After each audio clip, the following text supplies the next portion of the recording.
चाह है तो सिर्फ संसार के पदार्थों की है। उन संसार के पदार्थों को किस लिए हम इतना इकट्ठा करते हैं, किस लिए रात दिन की भाग दौड़ करते हैं, कितने दिन के लिए करते हैं? एक दिन का भरोसा नहीं है, आज है कल के नहीं। मुंह में ग्रास लिए हुए प्राण त्याग देते हैं, पता नहीं सभी लगता। को प्यार भरी राधा स्वामी जी। देखिए, जो आज का सत्संग का विषय है उसमें महाराज जी ने बताया कि इस दुनिया में केवल भक्ति का रिश्ता ही सबसे ऊंचा और पवित्र है, बाकी सब नाते रिश्ते झूठे हैं। भक्ति या नाता संत सतगुरु जोड़ते हैं, क्योंकि केवल उन्हीं में ताकत है कि वे इस दुनियादारी के नातों से आपको मुक्त करा सके। महाराज जी ने बताया कि अपने हृदय के दर्पण को साफ रखो, हमेशा हरि नाम का जाप करो, हमेशा परमात्मा को याद करो और हमेशा अच्छे कर्म कीजिए। अगर आप अच्छे कर्म करते हैं, आप भगवान का नाम जप करते हैं, तो आपके जीवन में जितनी भी समस्याएं परेशानी आती है उनको दूर किया जा सकता है। और साथ ही गुरु महाराज जी ने बहुत प्यार भरी बातें सत्संग में बताई है, बहुत ही शिक्षापूर्वक बातें सत्संग में बताई है, जिनको हम अपनाते हैं तो हमारा जीवन सार्थक बन जाएगा। तो चलिए, आपका कीमती समय लेते सत्संग को शुरू करते हैं। कृपया सत्संग को पूरा सुनकर पुण्य भागीदार अवश्य बनिए। राधा स्वामी। इसलिए उस जन्म मरण के रोग को खत्म करने के लिए संतों के पास नाम की दवाई है। वो शब्द के भेदी हैं। और शब्द कौन सा शब्द? वो है कि शब्द शब्द सब कोई कहे, वो तो शब्द विदे जिह्वा पर आवे नहीं, निरख परख कर ले। ऐसे नहीं मिलता। मिलेगा जब गुरु के साथ नाता जोड़ोगे सच्चाई का, उनके साथ आस्था पूरी होगी, लगन होगी, प्रेम होगा। गुरु तुम्हें सेवा का रास्ता बताएंगे, भजन करने का तरीका बताएंगे, तन मन और इंद्रियों से नेक और शुभ कर्म करने का रास्ता देंगे, तभी आप वहाँ तक पहुँच पाओगे। प्रेम नाम की चीज़ ही नहीं है, दिलों में प्रेम नहीं है, ईर्ष्या है, द्वेष है, निंदा है, बुराइयां हैं। चाह हमें गुरु की नहीं, ना नाम की है, ना हमारे जीव के कल्याण की है। चाह है तो सिर्फ संसार के पदार्थों की है। उन संसार के पदार्थों को किस लिए हम इतना इकट्ठा करते हैं, किस लिए रात दिन की भाग दौड़ करते हैं, कितने दिन के लिए करते हैं? एक दिन का भरोसा नहीं है, आज है कल के नहीं। मुंह में ग्रास लिए हुए प्राण त्याग देते हैं, पता नहीं लगता। लेकिन फिर भी इंसान को इतनी भूल लगी हुई है कि जब इनको समझाने वाला भी आता है तो उसकी बात को नहीं सुनते हैं। संत सतगुरु अपना पूरा समय संसार के जीवों के कल्याण के लिए इसलिए लगाते हैं। ऋषियों ने, महात्माओं ने, संतों ने कितने कितने उपदेश दिए। जिनको भी देखोगे, जो अवतारी पुरुष हुए उन्होंने भी गुरु धारण किया। गुरु के बिना ज्ञान है ही नहीं। वाल्मीकि जी, वशिष्ठ जी, रामचंद्र जी और के कुल गुरु थे। और जब 14 वर्ष का वनवास होता है रामचंद्र जी का, तो वशिष्ठ जी के, वाल्मीकि जी के आश्रम में जाके और वो कहते हैं कि मुझे कोई ऐसी जगह बताओ इस वन में, मैं कहाँ रहूं। वैसे तो एक परीक्षा थी, लेकिन ऋषि जानते थे कि ये ब्रह्म के अवतार श्री राम है। और उनको देख के वो क्या कहते हैं, किस उनको रहने के लिए कौन सा स्थान बताते हैं? उनको कहते हैं कि तुमते अधिक गुरु ही जिन जानी। जो तुमसे भी अधिक गुरु को जानता है, गुरु की महत्ता सुनो। तुमसे अधिक गुरु ही जिन जानी, सकल भाव से भी सन्मानी। काम क्रोध लोभ शोभ न रोहा, राग द्वेष मोह न दोहा। तिनके हृदय बसु रघुराया। वो कहते हैं कि हे रघुराय, हे रघुनंदन श्री रामचंद्र जी, जिनके काम क्रोध लोभ मोह ईर्ष्या नहीं है, जो आपसे भी ज्यादा अपने गुरु को महत्व देता है, उनको हृदय में जाके बसो। कहने का मतलब वो हृदय पवित्र है। उस पवित्र हृदय में आपका ठिकाना है रहने के लिए। वो पूछते हैं जंगल के लिए, लेकिन उन्होंने कौन सी जगह बताई? कुछ जो समझने वाली और उनकी ज्ञान चक्षु हैं, उनसे उन्होंने पहचान लिया कि श्री रामचंद्र जी ये ब्रह्म के अवतार हैं और ये एक लीला कर रहे हैं। और जो लीला कर रहे हैं, इनके लिए ये मेरी परीक्षा की जा रही है कि मैं इनको क्या बताता, क्या कहूँगा। लेकिन वो जानते थे, इसलिए गुरु की हर जगह महिमा गाई गई है। जो गुरु की शरण ले लेता है, ओट ले लेता है, तो गुरु को लाज लगती है। ये ना सोचना हमारे मन में जब कपट होता है, धोखा होता है, तो गुरु क्या खाक मदद करेगा? अरे गुरु के होके तो देखो, गुरु तो पूरी मदद करता है, क्यों नहीं करता? इसी रामायण में संवाद आता है कि जब वे विभीषण जी रामचंद्र जी के पास चले गए, अपने कुल को छोड़ के, भाई रावण को छोड़ के, सबको छोड़ के रामचंद्र जी के पास गए, क्योंकि वो गुरु भगत थे, राम भगत थे। वो जानते थे कि किस प्रकार से प्रभु की भक्ति करके इस जीव का कल्याण किया जा सकता है। कल्याण तो रावण का, राक्षसों का, उनका भी हुआ, लेकिन कल्याण होने में उसमें बहुत अंतर था। वो उनकी भक्ति करके प्यार और प्रेम के रास्ते से कल्याण करवाया है।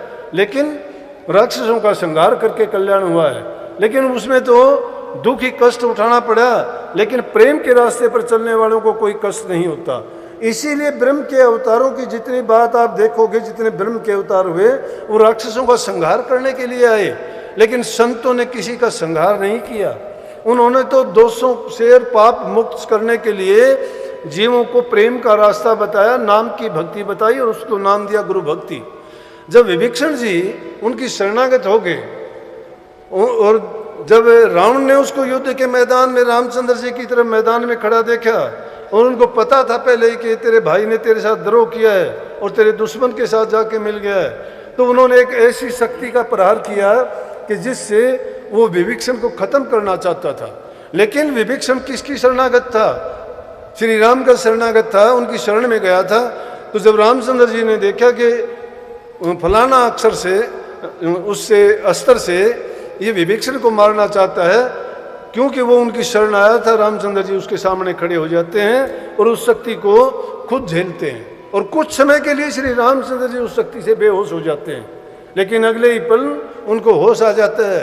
लेकिन बात देखो कि जो जिसकी शरण में आया था उसकी शरण के लिए उसको बचाया है और उस दोष को खुद पे लिया है। इसी प्रकार से गुरु की शरण में जब हम चले जाते हैं और हमारे मन में यकीन है, जब सारा अपना आपा गुरु पे डाल दिया तो जो भी भला बुरा जैसा भी होगा गुरु अपने आप पर लेगा।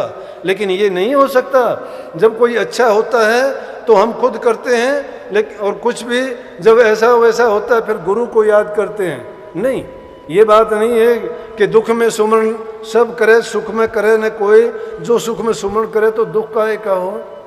सुख में सुमरण ना किया, दुख में की ना याद, कहें कबीर ता दास की कौन सुने फरियाद। सुख के समय तो हम कभी याद नहीं करते, दुख के समय याद करते हैं। तो गुरु या परमात्मा या तुम्हारा इष्ट बेवकूफ तो नहीं है, उसको पता है तुम्हारे दिल में कितनी आस्था है, कितना प्यार है। वो तो हम अपनी चालाकी चतुराई फिर भी वहां दिखाते हैं। पूरी जिंदगी पूरे टाइम में तो हम ऐब और बुरे कर्म पाप कर्म में अपने को फंसाए रखते हैं, और जब थोड़ी सी दुख की घड़ी आती है, कष्ट हमारे ऊपर आते हैं, समस्या होती है, फिर गुरु पीर को उनको कष्ट देने के लिए कहते हैं। तो इसका मतलब गुरु में ये समझ नहीं है कि इसने क्या किया है क्या नहीं किया है। ये जीव का ये अज्ञान है, लेकिन गुरु की शरण में जाओगे तो इस अज्ञान को वो दूर कर देंगे। तो सैजो भाई ने इसीलिए कहा कि मैं परमात्मा को किस लिए पूजूं, उसने तो हमारे साथ अन्याय किया है, उसने तो इस संसार में भेज दिया, 5 चोर साथ लगा के भेज दिया, लेकिन और क्या किया उसने, बना के भेज दिया, अब दिखाई भी नहीं देता है कहीं, कहाँ है वो। उस परमात्मा की खोज करने वाले कोई जप के रास्ते से, कोई पूजा के रास्ते से, कोई यज्ञ करता है, कोई हवन करता है, कोई किसी रूप में, कोई तीर्थों पे फिरता है, कोई खड़ा तपता है, कोई अग्नि में तपता है, कोई जल में खड़ा होता है, कोई अन्न का त्याग करता है, कोई खाने पीने का करता है, कोई व्रत रखता है। दिखाई दिया किसी को? कोई रूप में दिखाई नहीं दिया। वो शक्ति है, क्या दिखाई देगी? समझने वालों ने उसको जाना है, पहचाना, अनुभव किया है। उसको मैं दूसरे तरीके से कहता हूं, जो है वो प्रगट है। प्रगट कहाँ है? अगर हर चीज में अगर देखना चाहोगे तो उसका जहूर नजर आता है। वो सब जगह है लेकिन नजर नहीं आता। वो कहीं भी नहीं है लेकिन फिर भी नजर आता है। जितने काम किए जाते हैं कौन करता है? वो किसी न किसी रूप में हर घड़ी हर पल हर एक के साथ होता है। वो कोई सतूल चीज नहीं, कोई रूप नहीं। उसको क्यों कहते हैं? विदेह है। उसका कोई रंग नहीं, रूप नहीं, आकार नहीं। वो विदेह रूप में, शब्द रूप में है, और उसको शब्द रूप में हम देख नहीं सकते, तो उसकी कल्पना हम करते हैं कि वो भी कोई देह रूप में होगा। या कभी आकाश की तरफ नजर उठाते हो तो आकाश में उसका कोई स्थान नहीं है, वहां पे बैठा हुआ गद्दी पर। या कभी पाताल लोक की तरफ ध्यान करो, वहां भी नहीं है, वो तुम्हारे दिलों के अंदर बसता है। खोजने वालों की कमी है, अंदर में झांकते नहीं है, बाहर खाक छानते फिरते हैं। जब तक अंदर में सिमटाव नहीं हो जाएगा, इंद्रियों के द्वारों को मेट के अपने सतगुरु के रास्ते से जब चलोगे, सतगुरु की पूजा प्रथम कही गई, और सतगुरु से जब प्रेम का नाता जोड़ लिया, सतगुरु को जब अपना बना लिया, तो तुम्हारे से दूर नहीं है, पास है, हाजिर नाजिर है। जहां एक पलक मारोगे तुम्हारे अंग संग साथ खड़ा दिखाई देगा। मस्त हो जाओगे उसको पाके, किसी को बताने की, कहने की, दिखाने की जरूरत ही नहीं है। और जिसने भी पाया उसने छिपा लिया, बताने का उसके पास रास्ता ही नहीं। छिप तो इसलिए गया, कैसे बताए उसको? उसका कोई बताने का तरीका ही नहीं है। किस रूप में दिखाए उसको, किस रूप में बताए? लेकिन हाँ, जिसको पा गया वो मस्त हो गया, उसको पाके उसको पता लग गया कि मैंने अपनी ज़िंदगी का जो उद्देश्य था मेरा पूरा हो चुका है, मुझे जो वस्तु प्राप्त हुई है उससे मैंने वो विजय प्राप्त कर ली है कि जिसमें मेरा संसार में दोबारा जन्म मरण नहीं होगा, ना मैं इस काल और माया के चक्कर और फंदे में कहीं फंसूंगा, ना मुझे सुख दुख यहाँ झेलने पड़ेंगे, ना किसी से कभी बिछो होगा, ना कभी किसी से मिलन होगा। क्या मिलन होगा? ये तो एक समुद्र की तरफ अगर देखोगे तो एक जल का ही कतरा है वो, उसी जल के कतरे को अलग अलग रूप में देखो, कितने कहीं किसी बर्तन में है, कहीं किसी झील में है, कहीं नदी नाले में है, कहीं किस जगह है, वो है बूंद का ही हिस्सा, और उसी को जब उसमें मिला दोगे तो एक ही बूंद है। समुद्र में अलग अलग बूंदे नहीं है। इसी प्रकार से वो शक्ति एक ही है, उसका ज़हूर सब जीवों में नजर आता है। 84 लाख योनि जिनकी गिनती भी हमें याद नहीं, और उनकी गिनती तुलसीदास ने तो बहुत उनको ढंग से बताया है कि कितने प्रकार के हैं। 9 लाख जल के जीव हैं, 10 लाख पखेरु जान, 11 कीट भरंग है, स्थावर 20 बखान, 30 लाख पशु योनि है, 4 लाख नर होई, तुलसी इनमें राम भजस धन है सोई। ये 84 लाख प्रकार के जीव जंतु 4 खान में हैं। अंडे से पैदा होने वाले हैं, झिल्ली से पैदा होने वाले हैं, जल से पैदा होने वाले, मिट्टी से पैदा होने वाले हैं। इस 4 खान में 84 लाख प्रकार के जीव जंतु ये जीव आता है संसार में, सब माया से बंधा हुआ है, काम का गुलाम है, काल बाजी करने खेल रच रखा है, जीव को निकलने नहीं देता, अलग अलग पाखंड रच दिए, उन पाखंडों में पड़ के जीव भूल जाता है, सच्चाई इनके पास है नहीं। सच्चाई तो शब्द की खोज जब करोगे वो कहीं नहीं, वो आपके अंदर में है। और ताज्जुब की बात यह है कि जिसको हम बाहर खोजने जाते हैं वो हमारे अंदर में बैठा है। नानक साहब ने उसको कहा है कि जो कुछ है सो घट के माही, बाहर ढूंढे सो भूल भुलाई। जो कुछ है तुम्हारे अंदर में है, बाहर खोजते फिरते हो, वो तो हमारी भूल है। अलग अलग प्रतिमाएं बना के नहीं, लेकिन गुरु को प्रकट करने का तरीका होना चाहिए। कबीर साहब ने तो इतना प्यार किया, और इतना प्यार करके क्या कहते हैं, वो भी कहते हैं ऐसे जो भाई की तरह से कि आजा सतगुरु नैनन में और नैन झाप में लूं, ना मैं देखूं और को ना तो ही देखण दूं। कहते हैं सतगुरु मेरी नैनों में आके बस जाओ आप, और नैनों में ऐसे बस जाओ, मैं पलक बंद करके ऐसा कर दूंगा, ना तो आपको किसी को देखने दूंगा, ना दूसरे को कोई देखने दूंगा।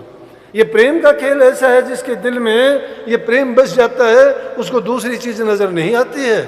प्रेम ही खुदा का असली रूप है। लेकिन और मतों में जहाँ देखोगे ना, वहाँ प्रेम की प्रधानता नहीं है। बड़े बड़े मत हैं, बहुत हैं, कोई कर्मकांडी है, किसी में उपासना की गई है, लेकिन उनमें प्रेम की प्रधानता नहीं है। शब्द के अभ्यासी में प्रेम की प्रधानता है।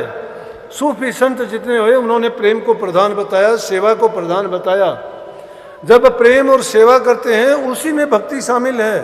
तो भक्ति का जो सच्चा स्वरूप है वो संत मता ही प्रकट करके बताता है, वो शब्द की भक्ति है। और जो शब्द को जान जाता है वही गुरु भक्ति करता है। अब कबीर साहब ने उसको इस ढंग से कहा कि अब जब सतगुरु मेरे नैनों में आ जाएगा, मैं उनको इतना प्यार करता हूँ कि उनको अलग होने ही नहीं दूंगा। वो और मैं एक ही हैं, उसको मैं कैसे जुदा हो जाने दूं जिसके लिए मैं अपना सब कुछ करता हूं। और उसको करने के लिए संतों ने अलग अलग चीज बताई है कि उनसे लगन लगाने का तरीका कैसा है। अरे लगन लगाने के लिए तो पक्षियों से ले लो, जानवरों से ले लो, हम तो इंसान हैं, हमें तो समझ भी है, अकल भी है, बुद्धि भी है, ज्ञान भी है, विवेक भी है, फिर भी हम अपना लाभ हानि क्यों नहीं सोचते।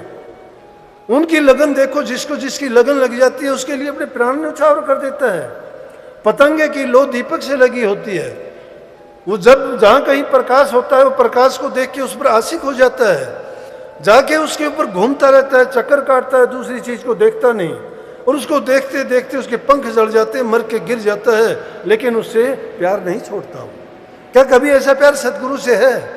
सतगुरु का प्यार करने का मतलब प्रभु से प्यार है, क्योंकि प्रभु से मिलाने वाला, परमात्मा का रास्ता दिखाने वाला गुरु ही है। बिना उसके अपनी मर्जी से अगर कोई गया हो तो बताओ, बिना गुरु के रास्ते आज तक कोई नहीं गया। जो बनता है वो गुरु से बनता है। सत्संग को पूरा सुनने के लिए बहुत बहुत धन्यवाद। हम आशा करते हैं आपने सत्संग को बड़ा ही ध्यान से सुना होगा। तो जैसे पहले सत्संग जी आपने सत्संग में सुना, महाराज जी ने बताया कि मत भूलो कि जिन चीज़ों का आप अभिमान करते हो वो सब परमात्मा का दिया हुआ है। एक दिन सब परमात्मा के पास जाना है। अगर हमारा कुछ इस दुनिया में रहेगा तो वो हमारा रहेगा जैसा हमने कर्म किया है वैसा, जैसा हमने नाम बनाया है वैसा। अगर हम अच्छा कर्म करते हैं तो लोग हमें मरने के बाद भी अच्छी तरह याद करेंगे, और अगर हम बुरा कर्म करते हैं तो लोग हमें कोई याद नहीं करेगा, हमेशा बुरा ही कहेंगे। इसलिए हमें सच्चे कर्म कीजिए और अपने जीवन को सुधारिए। और जैसा ही महाराज जी ने बताया कि कलयुग में गुण का नहीं बल्कि धन और माया की बढ़ाई होती है। महाराज जी ने बताया कि कितने सेठ साहूकार हो जाए, लेकिन अगर हम अच्छे कर्म नहीं करते तो हमारा वो सब धन बिल्कुल व्यर्थ है, जीरो के समान है। इसलिए हमें सच्चे कर्म कीजिए और नेक कमाई कीजिए और अपने परिवार को सुख शांति दीजिए। तो कृपया गुरु महाराज जी की इन बातों को आप अपने जीवन में अवश्य उतारिए और अपने जीवन को सार्थक अवश्य बनाइए। और साथ ही अगर आपको सत्संग अच्छा लगा तो कमेंट बॉक्स में राधा स्वामी लिखकर पुण्य भागीदार अवश्य बनिए। मिलते हैं जल्दी एक नए और बहुत ही प्यारे प्रवचनों के साथ। तब तक के लिए आप हमें दीजिए राधा स्वामी।